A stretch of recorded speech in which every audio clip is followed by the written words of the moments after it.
Okay, Stig, we can actually talk about some football matches I think the first time since we started doing these little interviews. So it was great, obviously the Peggy game, but it was great to be back at Edgar Street on Saturday, wasn't it?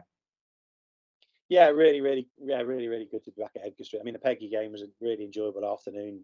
As expected, Peggy looked after everybody really well, and it was good to see the lads having their first run out in the shirt. And then on Saturday to be back at Edgar Street, wasn't the glorious sunshine you throughout that you hope at the start of the season and that sort of stuff. But yeah, no, it was really good day. Really good to see the lads, out there. Most of them playing, a lot of them playing more than I think Paul probably expected them to play, to be honest with you. But yeah, no, it's really good. I thought there were some really positive signs. There was some exciting football to watch, and West Brom clearly had quite a young side because for a variety of reasons. But I just thought they looked to see some really optimistic signs. It looked to be really good togetherness already between the squad as well, which was quite pleasing to see. So, there was it was really good and really enjoyable. I think most people who've I've seen comments about it have said how enjoyable it was and how they love the work ethic and the energy levels and that sort of stuff.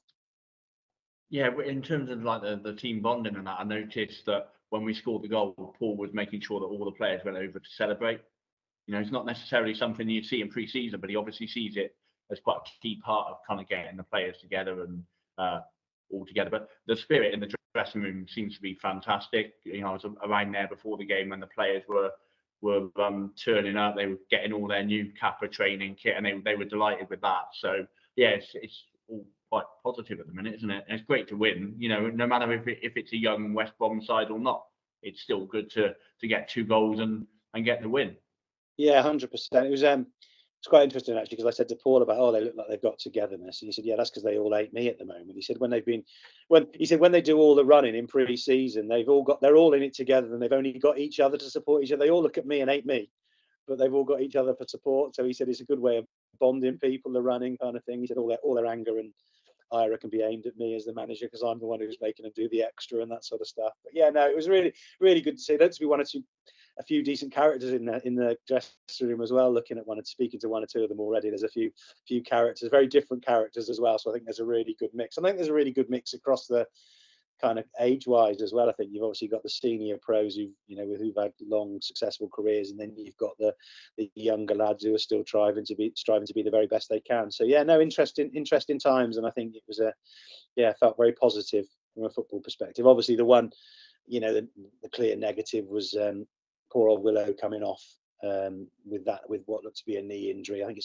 spoke to Paul about it, and it's early days really to know exactly what the situation is, and injuries, you've got to let them settle down a little bit. But obviously we'll provide an update when we can, but at this stage I think it's too early really to understand exactly what the longer term prognosis will be, or how long he may be out for. Hopefully, touch wood, not too long, but it'll be something that we should find out more about over the next few days.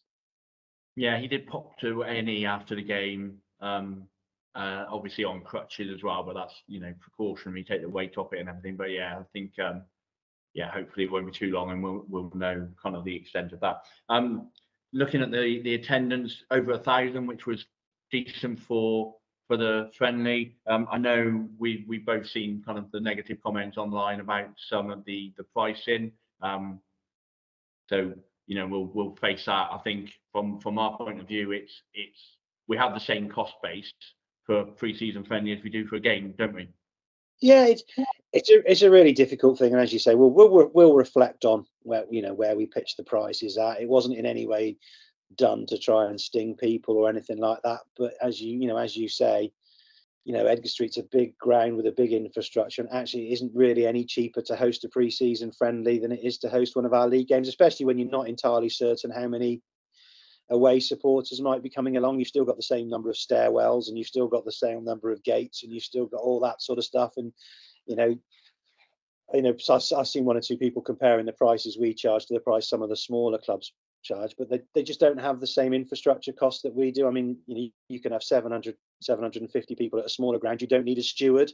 We've got to have 35 stewards, I think you said to me on Saturday. And regardless, in all honesty, once we start to so there's a cost there immediately.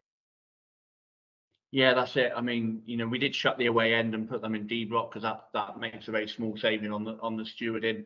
But we had things like medical provision as well. We had to have paramedics. We had to have an ambulance on Saturday as well. So, you know, that obviously comes at a cost. That some of the other clubs, particularly in pre-season, but also during the season in the league as well, they won't have to have things like that. They don't have to have the doctor. They don't have to have, although we're very lucky that our doctor does it voluntarily, the 2 doctors we have, but they don't have to have as many stewards. They don't have to have the medical provision. So yeah, it's you know, our costs are probably higher than the average team in this league or the average team we're playing in a friendly, but then we will listen to the comments about the prices and look at it. But you know, we never set a price to try and rinse people for every penny that they have. Yeah, and you know, we you know, at the end of the day, we've got to try and look after the business as well. We can't risk, you know, trying to predict how many people might turn up for a pre-season friendly isn't easy either. So you can't set your prices too low, and then you could end up running your pre-season friendlies at a loss. Then you know, that's just really bad business, isn't it? And yeah, like you say, I think what I'd say to supporters is we will reflect on, you know, some of the messages we've seen, and there haven't been huge numbers of messages, but we will reflect on them because we do want to be fair to people. We do want to learn. I think I've said before, we're not always going to get everything right. We will do our best to do so, but we'll reflect on it and in the future, you know, give it some more thought. So, but there you go. But you know, the crowd was fantastic, and everybody that came along, I think, was thoroughly entertained by what they saw, which is great. And hopefully, you know, the Swindon Town friendly Tuesday next week is an attractive one, and we're expecting them to bring a fairly strong team along. So that should be a really decent. Apparently, our manager's a bit of a Swindon Town legend, so they might bring a few fans over to come and wave at Paul maybe or something. So that'd be very interesting. Yeah, so obviously tomorrow, it's Monday today, tomorrow we've got Nuneaton. I suppose that'll be another test. I think Paul mentioned on Saturday that, you know, there might be the trialists might feature a little bit more heavily because obviously the signed on players played a little bit more on Saturday than they otherwise would have, but it should, you know, be another chance to cast our eye over the players. Yeah, I spoke to Paul yesterday actually, and he's thinking about just a bit more of a mix really, rather than, you know, having splitting the 11 in each half with some sort, you know, with signed on players and trialists and that sort of stuff, rather than going with sort of numbers of the actual signed on players. So yeah, no, it'd be very interesting. I'm sure Nuneaton are looking to us going over there. I've certainly seen a bit of interest from our fans in going to have another look and that sort of stuff. So I'm out of action for the next week in terms of taking in the friendlies and that sort of stuff. But I shall look forward to catching up with the information from the various sources that I have nowadays. So yeah. Looking off the pitch, and obviously we made the announcement of George Webb returning as commercial director. Obviously he was here at the start of the club, you know, some very successful years commercially whilst he was here, and I know he's really been keen to hit the ground running, and certainly, you know, it's kind of 10 o'clock now on a Monday morning. We've already had our commercial meeting for very first thing this morning. It's high up on kind of our priority list. Yeah, 100%. I mean, the commercial side of the club is absolutely vital to bring in extra income to, you know, to keep the club sustainable, support the club, but also, you know, further down the line, hopefully it might create the opportunity to invest a little bit more in the playing side. Obviously, I know George very well from when I worked for the club for the first time. I didn't know him prior to that particularly at all, apart from falling out with him on a cricket pitch on any number of occasions in my teens and early 20s. But I didn't know him particularly. Well, I didn't know him at all really before got involved with the sort of birth of Hereford FC. But he's really driven, George. He's a real doer. We've had our moments, prickly moments between the two of us, which is fair, and I don't mind that at all, because I think you've got to challenge each other. If you're going to get the best, you've got to challenge each other. But yeah, in terms of the commercial operation, I think he can just come in and give us the drive that we absolutely need. He's already looking at it. He wants to check everything's fit for purpose. Where we need to reinvigorate things, he's looking at doing that. He's looking at hospitality offering to see if we can improve that. He's checking everything, to be honest. He's really already doing a deep dive into what's going on the commercial side. And he wants to drive us forward. And knowing him as I do, I think he is absolutely ideal to be doing that. And his focus, as I said when we announced it, his focus is on the commercial side to try and drive that side of the business forward. And I've always said I know where my strengths lie, and I know where I need skills and support and expertise. and that's one of the areas where I think I do, to be honest with you. So that's what I'm always looking at, and that's what I need. So, and that's what a board should be. There should be expertise in lots of different areas, because you know, people can't know everything, can they? And no one should pretend they could, or nobody should kid themselves that they do, and that's it. So yeah, I'm looking forward to seeing how that develops over the time. There's, a fair amount of work for George to be doing, to looking at that, but I'm very confident that he's the right person to be moving that forward with, sort of leading the staff and that side of things. Another kind of key at the minute, a key area where we can bring in that money that will go specifically to the playing budget, obviously, is squad builder. You entertained the winner of the first monthly draw on Saturday in the boardroom, didn't you? Yeah, I had Bob. Bob came in on Saturday. He's one of our team of staff. Well, as it is, he's one of the stadium maintenance volunteers, isn't it? Which was really nice, actually. And he brought Stu Whitehurst with him as his +1, and Stu Whitehurst is obviously a former kit man, so he didn't really need a tour of the stadium, nor did the two stadium maintenance teams or engineers didn't need it. But it was really nice to have them. Actually, we just entertained them quietly in the boardroom. We don't, we certainly isn't cheese and biscuits and caviar in the boardroom at any point during the course of the season, but we entertained them in there. It was really nice. They sat in the front row of the director's box, had to listen to my boring thoughts on football. I'm surprised they didn't come. I'm surprised they turned up for the second half, to be honest, having gone through that. But it was really nice. And obviously we, each month we're going to try and help, do something different for the squad builder winner and that sort of stuff. And I would just re-emphasize again, we've been talking about the squad builder, and we're going to sort of, that's going to be pushed again this week, because it is absolutely vital. Paul has been squeezing every single penny he possibly can out of the playing budget that he's been given. And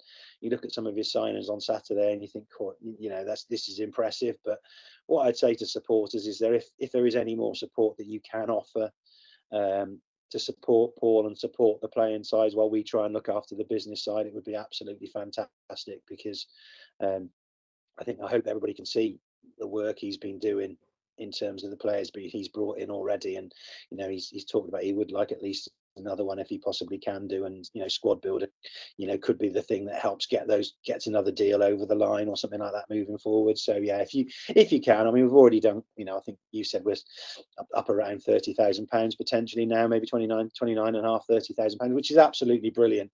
But if we can push up towards 35, 40, and then that dream figure of 50, that makes a huge difference. So yes, thanks to everyone who's participated so far, and if anybody out there can feel it in their heart to do a little more and feels they can, that'd be brilliant. I think we've already got the prize sorted for next month as well. Speaking to Ben Bowen, the groundsman, he's very happy to kind of entertain someone on the match day, and they'll even get the chance to mow the pitch and do some of the white line marking on the Saturday of the first home game, which could be an incredible experience, couldn't it? You just have to put up with Ben. That's the problem. Yeah, there is that. Is that a prize or a punishment? I didn't, that's the thing that you're worrying about, isn't it? But yeah, no, I mean, how good was the pitch on Saturday? I mean, several of the players were just going, God, it's a good pitch, that, isn't it? And he does a great job, doesn't he? And the social media excitement just from seeing that gorgeous, well-known green pitch is great. I mean, that squad builder winner is going to be under some serious pressure to get that right. I'll tell you, Ben will be all over them, but I'm sure that'd be good. That'd be a really interesting day out, to be fair. Just one more update from myself, actually. It's just a bit of a boring one, but on the stadium front, we've had a lot of the testing kind of completed over the last couple of weeks. So the emergency lighting, the electrical installation, the Legionnaires, the fire alarms and things like that. So, during the close season, a lot of work has been carried out by contractors and volunteers as well. But, that's all in place and all gone relatively smoothly as well, which is nice for a change.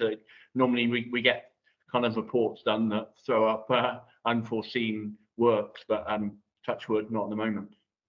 Yeah, no, that's really good news. Obviously, it's always a concern with an old stadium like Edgar Street that there are things that can crop up, and unfortunately, things do come to the end of their time, or things need, I was going to say propping up, then it doesn't sound very professional, does it? But things do need repairing and making sure they're in the right place. So that's been really good news over. And I thought, to be fair, I thought the stadium looked great on Saturday. I thought it looked really smart. It looked like it's tidied up. Clearly, all our volunteers have done a great job get it into such a gorgeous, they've had less time really, haven't they? A bit like Ben and the pitch, they've had less time to try and sort of get it into that place. But I heard Stu and Bob both commented on Saturday that they were pleased with how the old girl was looking on Saturday. So yeah, no, thanks to everybody who's been involved in that, staff and volunteers, and helping to get the stage into where it is. So yeah, no, it looks really nice, and you do sit there with a big grin on your face when you're back in your seats and looking at it like we were on Saturday. It was good. So yeah, no, excellent. Brilliant. Well, thank you very much. Have a good week. I thought George had prompted you to mention a couple of things about commercial, or is that have I? Oh, no, he did as well, actually. Yeah. We've had the meeting this morning commercially. So the big thing that you'll see in the week as well, player sponsors. We've only got a few left. So, well, I think 8 kind of home or away shirts. So, if you're thinking of sponsoring a player, you're going to have to be quick. I think Martin's going to get some things out to kind of remind people so that there's no disappointment come the start of the season if someone wants to. We're going to change it slightly as well, in that you'll get your signed shirt up front rather than waiting to the end of the season. So that should be good. You'll get to meet the player at the photo call, and have your photo taken with the player with that shirt right at the start of the season. So that'll be good. Hospitality as well over the kind of maybe the next 7 to 10 days. There'll be a bit going out about kind of the hospitality for the new season. Obviously, we're trying to hopefully sell hospitality every single game. So there's going to be a bit more kind of a fan-focused offering as well, a bit of a premium offering. So there'll be some choices for people to have, and hopefully you'll be able to go in and actually book it online as well. So you'll be able to choose seat in D block and book your hospitality. So that's all coming up. But so a lot of hard work going into it by Martin and George over the last kind of week or so, and plenty more hard work to be done as well. But yeah, that was the update from George. Yeah, I think we've got obviously week on Saturday as we sit here now. We've got the open day. Is that right? I'm terrible with dates, but I think that's right, isn't it? 22nd. 22nd, isn't it? We've got the open day, which I think we've got a bit of a basic plan for that now. We'll obviously publicise it far more in advance, but it looks like I think the open training session with the squad on the pitch will be midday till 1:30, I think, on that day. The bars, the stadium will open. Stadium will open up at 11. Open training session will be 12 till 1:30. Then there'll be the opportunity for autographs and things and that with the players, and then there'll be a fans forum, in Radford's probably from 2:30 onwards, hopefully with not only Paul but maybe a couple of players as well, and so I could drag myself in there and answer a question or two if needed, but nobody probably wants to hear that. So so that should be a good day. We're touch wood, we're hoping we get replica shirts should be in time for that. I saw on Saturday that we've had quite a bit of the playing kit in, so the players could start, absolutely, fingers crossed, the players could start getting measured for their kits and work out what size shirts they need and all that sort of stuff. And it looked really good as well. So Dan Pace, by the way, new kitman, volunteer kitman on the Matchday, fantastic effort from him. He's volunteered for years in several roles, but really taken on board the kitman role as well now. So he was getting the players to put the shirt on to get their sizes, and I tell you, the kit looks really good. It looks a lot better than it. The image of it that the fans voted on looked good, but in person, I think it looks really, really good. And the players all were saying this is a really decent kit. So yeah, I'm quite excited for it being launched. Yeah, the little pinstripe's nice on it. I hadn't realised there's a little pinstripe. Yeah. I hadn't noticed that before, but that's really nice. I must admit, I thought it looked very smart on Saturday. I'm not sure the Italian Kappa styling is particularly flattering on someone of my athletic physique, but I might leave that to others to be wearing that shirt around the place, I think. Yeah, I'm not one. I've not got a body for wearing football shirts, to be honest. So yeah, I can't remember the last time I had one. Especially Italian designed ones is the way I think about it. Yeah, exactly. Yeah. Back to the 90s when it was like really baggy, I could get away with that. But yeah. That really big Newcastle one they had when Shearer was playing for them. That was pretty forgiving, wasn't it, back in the day? But that's where we are.